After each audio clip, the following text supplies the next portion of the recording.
जय हिंद फ्रेंड्स। तो हम पढ़े थे धीर सिंह दाबी की शिक्षा बन की और धीर सिंह दाबी की शिक्षा बन ज्ञान के इस बुक में आज पढ़ने वाले पेज नंबर 140।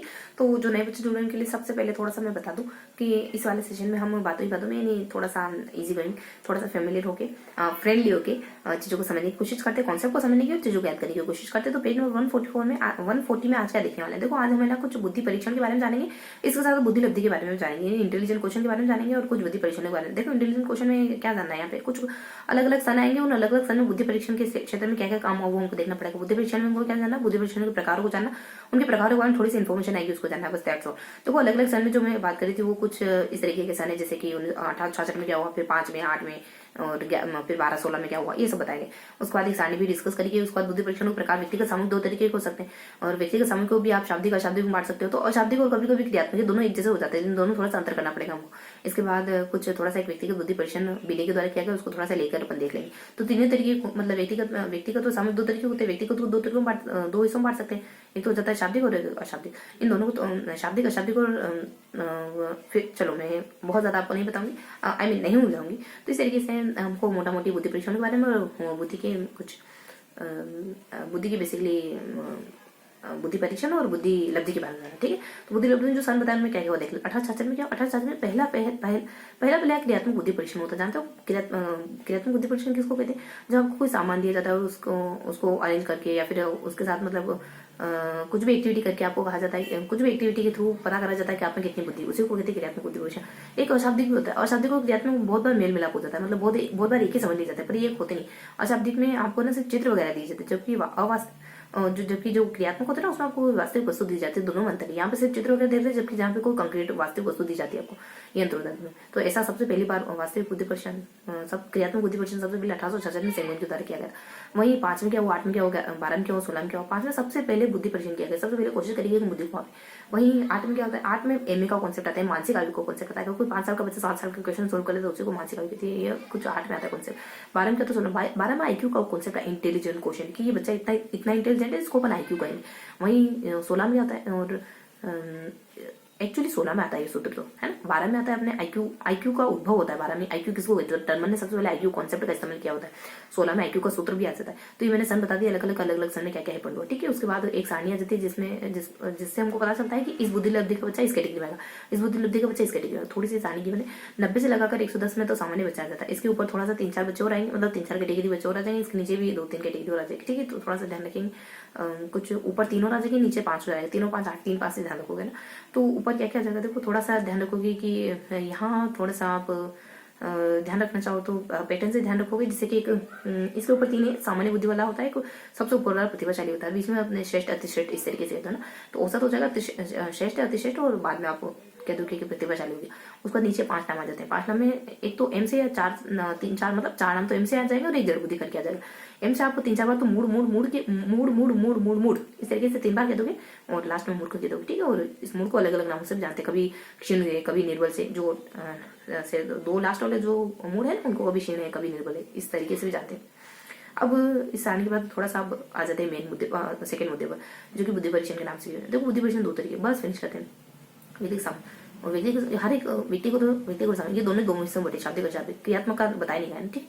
अब थोड़ा सा इनके बारे में जान लेते हैं। मैं कह रही थी ना इन दोनों में पता नहीं चलता अंतर क्या है, तो वो अंतर तो मैंने बताई दिया, बताने की जरूरत है नहीं। अब थोड़ा सा उदाहरण बता देती हूँ, शाब्दिक का, अशाब्दिक और क्रियात्मक, इन तीनों के बारे में थोड़ा बता देते हैं। देखो, अशाब्दिक बुद्धि कुछ अशाब्दिक बुद्धि परीक्षण में ना मैं आपको एक व्यक्ति का अशाब्दिक बुद्धि परीक्षण जो एक व्यक्ति विशेष पर किया गया था, तो ये बीने के द्वारा कराया गया था और कुछ 1905 के दरमियान कराया गया था और 1911 में 1908 में इसको संशोधित भी किया गया। 15 साल के बच्चों तक था और 30 प्रश्न इसमें बनाए गए थे और 20 प्रश्नों का एक बड़ा सा 20 शब्दों का एक बड़ा सा वाक्य देकर के उसको चेक करा गया था, बच्चा उसको बोल पा रहा है कि नहीं बोल पा रहा है। तो ये कुछ बेसिक्स इन्फॉर्मेशन थे शाब्दिक बुद्धि परीक्षण की। हालांकि ये व्यक्तिगत शाब्दिक परीक्षण समूह वाला नहीं, ठीक।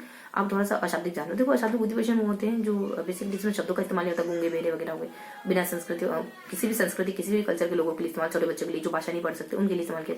इसमें कौन कौन से बुद्धि परीक्षण आ जाते हैं, थोड़ा सा अपन ध्यान रखोगे। एक पेंटर पीटरसन का आ जाता है और एक पेंटर पीटरसन का और कोहो ब्लॉक करके आ जाता है, इस तरीके से ध्यान रखिएगा ना, क्योंकि इसमें ब्लॉक वगैरह जमाने के लिए कहा जाता है, इस वजह से ये एक्चुअली ये पेंटर मैंने आपको क्रियात्मक बता दिए दोनों, तो ये दोनों क्रियात्मक है। जब क्रियात्मक पढ़ेंगे तो अब फिर नहीं बताऊंगी, ठीक है।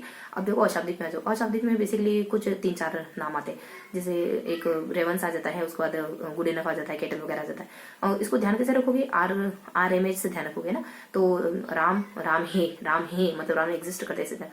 तो आर से अपने रेवंस वगैरह आ जाएगा, M से अपने कुछ, H से अपने तो हेमा वगैरह आ जाएगा, M से मिश्रा वगैरह आ जाएगा। इन सब के द्वारा कुछ अशाब्दिक बुद्धि परीक्षण किया गया था, ठीक है। और एक है अपने श्रीवास्तव और किरण करके, उनके द्वारा तो भारत में अशाब्दिक बुद्धि परीक्षण किया गया था। ये थोड़ी सी इन्फॉर्मेशन इसको ध्यान रखेंगे। इसके अलावा कुछ 2-4 नामों ने जैसे केटल वगैरह हो जाता है, गुड इनफ हो जाते हैं, इन्होंने भी अशाब्दिक बुद्धि परीक्षण किया है। और ये ना अलग अलग आयु वर्ग पे करते हैं, कोई किशोर, कोई बाल्य, मतलब कोई लगभग बाल्यावस्था के एज पर कराया, किसी ने किशोर, किसी ने शेषावस्था के एज वाले बच्चों, किशोर एज वाले बच्चों को कराया। एज ग्रुप भी गिवन है, लेकिन बहुत ज्यादा अंदर नहीं जाएंगे। पर 1970 के दरमियान इनमें से किसी ने 1970 के दरमियान कराया, बहुत ज्यादा क्लियरिटी के साथ नहीं कहूंगी। तो ये हमारे अशाब्दिक बुद्धि परीक्षण हो जाते हैं, ठीक है। अब इस तरीके से हमने इस पूरे सेशन को ले लिया, ठीक है, तो कवर कर लिया। अब चूंकि अपन 10 मिनट रिवाइज करते हैं, 5 बार रिवाइज करते हैं, थोड़ा बहुत मैं आपको वापस एक बार 2-3 बार रिवाइज कर लेते हैं ताकि चीजें अच्छे से याद हो जाए। देखो बुद्धि जो IQ पढ़ना है ना, उसमें 3-4 सन ध्यान रखना, सन में क्या क्या हैपन हुआ IQ के एरिया में, वो उनको ध्यान रखना है, IQ के क्षेत्र में। उसके बाद हमको बुद्धि परीक्षण देखना है, तो व्यक्ति को समझ 2 तरीके होते हैं, व्यक्ति 3 तरीके, हर व्यक्ति को समझ ये दोनों ही 3 तरीके से होते हैं, या तो शाब्दिक, अशाब्दिक या क्रियात्मक। इन तीनों को हम थोड़ा पता करेंगे। पर शाब्दिक वाला बीने के द्वारा बनाया गया था, अशाब्दिक वाला यहाँ पे कुछ 3-4 विद्वानों के नाम, राम हे की ट्रिक से अपने को ध्यान रखना था। उसके बाद क्रियात्मक वाले तो सिर्फ 2 ही बने हैं, जैसे पेंटर वगैरह आ जाता है, गुड इनफ, और एक पेंटर वगैरह, और एक कोह ब्लॉक मतलब उसमें क्या गट्ठे वगैरह जमाने के लिए कहा जाता है बच्चों को। इस तरीके से ये तीनों ही हमने कवर कर लिए, ठीक है। तो इस तरीके से हमने क्या देखा, बस इतना ही पढ़ना था हमको। अब एक बार थोड़ा सा रिवाइज करें, इस तरीके से हमने 2 बार रिवाइज कर दिया मोटा मोटी। देखो थोड़ा ब्रीफली रिवाइज करेंगे ताकि आपको जैसे जाते जाते याद रहे हमने पढ़ा क्या। तो हमने ना यहाँ पे बुद्धि कॉन्सेप्ट के बारे में कुछ 3-4 सन देखे, और उनमें जाना कि इनमें ऐसा क्या विशेष हुआ है बुद्धि को लेकर के, या फिर बुद्धि लब्धि को लेकर के। और इसके साथ हमने बुद्धि परीक्षण के प्रकार देखे, ठीक है। और बीच में थोड़ी सी सारणी का डिस्कस करा था।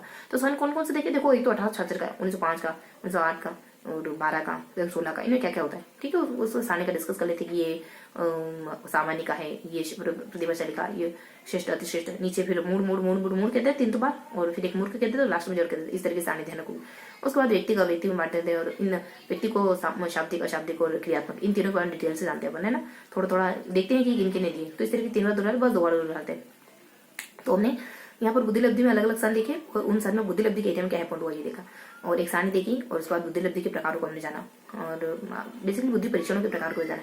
व्यक्तिगत सामूहिक 2 तरीके हो सकते हैं, व्यक्तिगत में जो तीनों, मतलब दोनों में जो तीनों तरीके आते हैं ना, वैसे कि यहाँ क्रियात्मक को स्पेशली मेंशन नहीं कराएगा, लेकिन होता है क्रियात्मक भी, ध्यान रखें।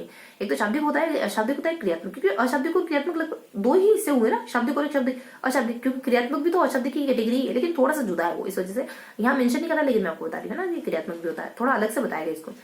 तो इस तरीके से हमने इन बिंदुओं को कवर करा। तो हमने क्या पढ़ा, देखो बेसिकली हमने बुद्धि लब्धि में अलग अलग सन में क्या हैपन हुआ, क्या विशेष बातें हुई वो देखी, थोड़ी सी सारणी हमने देखी, उसको बुद्धि परीक्षण के प्रकार देखे, बुद्धि परीक्षण के जो 2 प्रकार होते हैं, उनके भीतर जो 3 प्रकार गिवन है उनके बारे में जाना, उनके बारे में थोड़ा सा डिटेल से पढ़ा, जैसे बीने का पढ़ा, जैसे कि 2 व्यक्तियों के द्वारा कुछ एक अशाब्दिक परीक्षण, क्रियात्मक परीक्षण किया गया था, वो जाना हमने, कोह वाला और पेंटर पीटरसन वाला।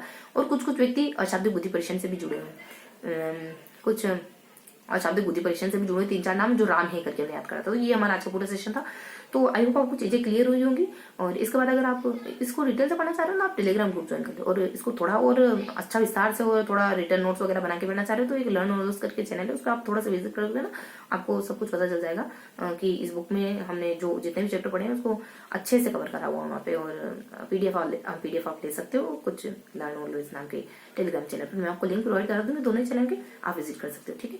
तो आई होप इस तरीके से आपको चीजें बेहतर तरीके से याद होगी, थोड़ा सा आप सेल्फ स्टडी भी करिएगा, ठीक है। फिर मिलेंगे इसी किसी अगले सेशन में, तब तक के लिए जय हिंद।